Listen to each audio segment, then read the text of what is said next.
You know, that's intel.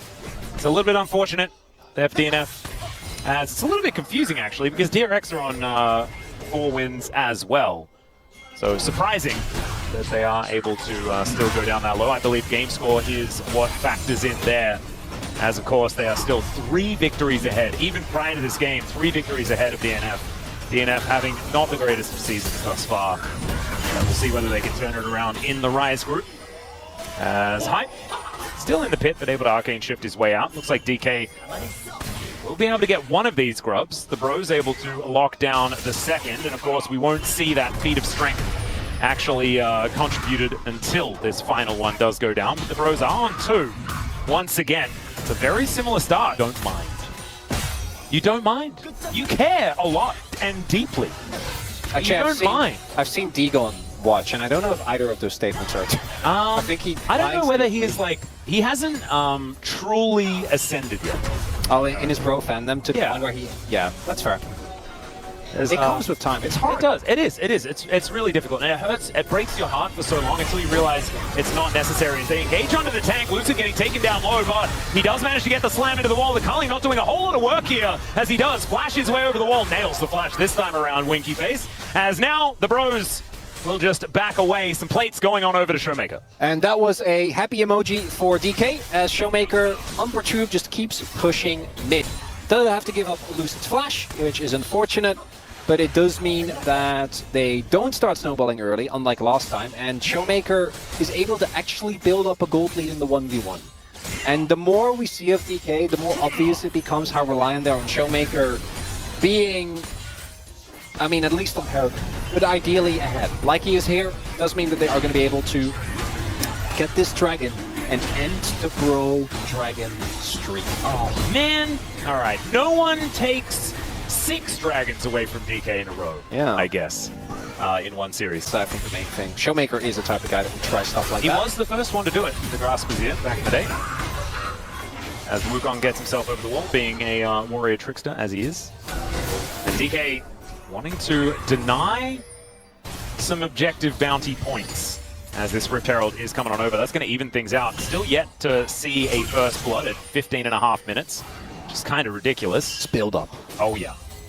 We are broing and we are brewing. We were denied it in the last game. I keep talking about this imaginary game. It's kind of weird. But we were denied it last time around.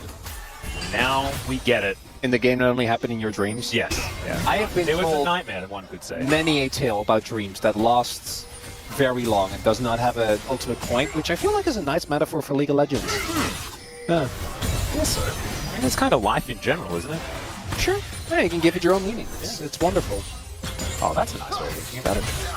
I'm not about to be nihilistic on broadcast. That's not who I am. You know this. I was trying to direct you there, though. It just didn't quite work out. Well, maybe with some more nudging, but I don't think so. We just have an existential crisis here while we're brewing and we're brewing. And I think that sounds completely fine. I think that fits with what's going on here. And lack thereof, your brain needs some form of stimuli. That's very true. Well, this Rift Herald's helping. Thank you very much, Shelly. Going to get poked in the eye momentarily. A teleport is coming in as well, as Morgan is going to be unleashed onto the map. As the Bros wanting to get themselves this smite, and they do manage to find it. Crash down onto Lucid as well. JCC's fantastic as Showmaker trying to get rid of Closer, but that is the kill. Onto the Skarner to start this one off, and now it's Shiu trying to stay alive. The Magnus Storm holding him in place as he really wants to kill Closer, but instead he's going to get taken down. It was a decent amount of healing, but it does not quite work out. And once again, DK just fails straight up in the team fight. They knew! Yeah, Bro was very ready to contest, and the complete lack of cohesion continues. 4DK wanted to take that fight. Oh dear. It just didn't seem to really hit the mark. I'm not sure what happened to Showmaker's ultimate, but it felt like he didn't really... on Closer. That's Ari, yeah, that's not good. I know Lucid also kind of threw his ult into nothing in particular. As we take a look, the smite steal is excusable. The burst from the Wukong is always going to be better, but what happened? Yeah, okay, Showmaker, you can't. That's Ari. Yeah. And then Shiu, obviously, like, I still think this is fightable. If Showmaker gets on top of Closer, an auto or two, and the reset for this Aatrox, look how much he's healing. But DK very clearly don't believe in it at that point. A lot of cooldowns are gone. And Morgan just zoned aiming and barrel completely out of the fight. They could do nothing.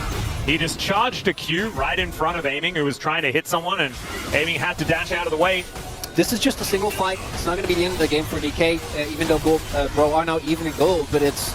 This is looking kind of like, okay, the train comes out of the station, but unfortunately the tracks went straight to the wall for some reason. Charmy's going to connect on a Showmaker, but he's in relative safety at the moment. That is going to be the Drake secured by Lucid, as now Polu's in a bit of trouble, and once again, she was trying to do battle right in amongst it. And there goes the Impaler, goes wide. The Magnet Storm is decent, but so is the AoE from DK, and it's a triple for Aiming. Hype is now in the back of this pit. She is surviving for so incredibly long as the charm comes out, the Ardent Blaze comes on in, and the Grump is going to kill Aiming. Oh, God. Let's see if that's going to work. Toughy. He does hit the W. See if he does Arcane Shift forward. And he does not. Hype going to get crashed into the wall here, as there is the quickness, and Hype is just dead. That was clean. Yeah. Okay. Barrel with the quickness, ensuring that there was not really any opportunity for Hype to get out of that one. That's a big win. Otacon is on the table. TP for Morgan has got to be forced off of this, I do imagine. Showmaker, though, does not have the Leandris yet, isn't even particularly close. Wow, okay, so Charm not going to connect there. Oh, it's a bit of a Hail Mary here from DK. Scrocco's there, he is, his ultimate TP comes in, but look at the flank! Yeah, this sheer flank is absolutely ridiculous, but they need to try and keep them in this Tribosh. In he comes, as there's the Magnet Storm once again. Empress Divide hits everyone this time, but down goes the Skarner, and down goes the Azir. DK, I mean, they hit a bunch of buttons, but they didn't really do anything, and that's going to be Otacon going over to the Bros. And again, they're just abandoning ship. DK just in complete shambles here, as the attempted turn doesn't hit the mark. Bro, just get the Otacon. This was a play that was started by DK as well. Yeah, it's very, very strange. I feel like DK have had all the information, all of the setup, and when they do, they make all of the wrong choices. Again, that axis of Crocco and Closer that do a lot of the lifting with the team fight, but Hype has been looking amazing on this Ezreal as well. Been basically untouchable for a lot of these fights, which is why so much damage is able to come out from him. Yep. KT talent, by the way. Talking about the KT versus DK rivalry. It's relevant all over the place. Still, not over yet. 2,000 gold, nothing really in it, as it's 2 Drakes apiece this time as well, so no soul point for Bro to lean on, moving further on into this game. So Sundisk put up here towards the top side of the map, and in the bottom lane, Shiu is just trying to power up, and this Aatrox, in these, like, he doesn't look like a 0-2. In the game off of that, but if you just keep half-opting into these fights and then dipping as soon as it looks a little rough. Lucid is just running into this Banana Rush. That is actually going to work out. He gets the flash. There's the Impale as well. The chain CC, it's okay, but Crocco makes his way out, and there goes Lucid. Beryl just going to get chopped in half by the Lumberjack himself, as Morgan getting amongst it. He finds the knock-up on a Showmaker, who's trying to kite this one out. The Empress Divide just to play defense, but the pros don't care about that. Aiming, trying to just finesse this fight. Hype goes down low, but Closer just stands in his face and says, nah, mate, that's a clean ace for the Bros, and they'll turn it into a Baron. The 2-0, I think, is about to happen. I don't know. This is, we fought DK after last week, had recuperated from what had been a good amount of really rough fights. I think now it's safe to say that was not the case whatsoever. The Bros are playing amazing. Again, all the credit to Crocco and Closer, who it should come as no surprise that those would also be front runner for POM with how they've played. I don't know what the split's going to be. I think Hype is also deserving a little bit of a look in here as well. This guy's Ezreal has been fantastic. The recovery on the Varus also very good in the first game. So I think that there's a few different options here. Of course, the Bash Bros were certainly the main characters in Game 1. But right now, I mean, everyone's kind of a main character. Looks like Crocco with a 2.2k gold lead is looking pretty impressive. I don't know how DK comes back from this point, right? Like, we need major item finishes. Well, Trisha Barrage is going to say maybe they don't come back from this point. Yeah, I'm inclined to agree with that. Assessment Atlas. It's looking very, very rough. Even the Scion into the Aatrox matchup is looking absolutely fine here for Morgan. Look at those items, man. Thornmail and Sunfire Cape both completed. Now looking to augment that with a little bit of cheeky magic resist.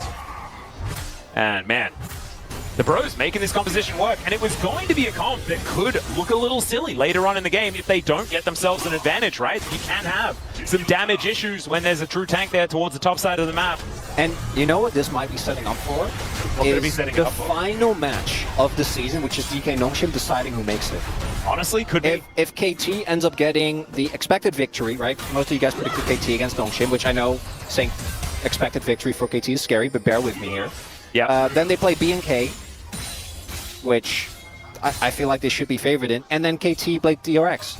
So I think KT are looking really good to make it in. I mean, if this upset happens, which it looks like it absolutely is, then this is DK basically swapping spots with KT. Yep.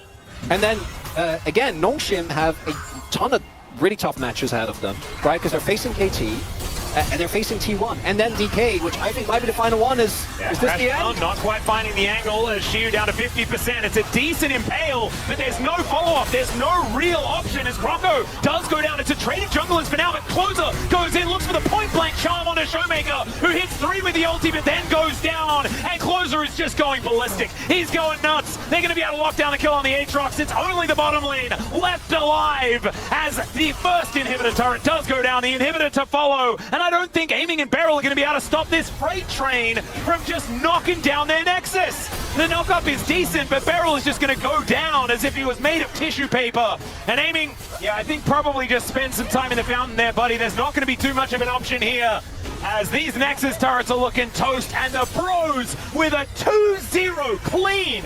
Absolutely nothing to see here. Another day at the office.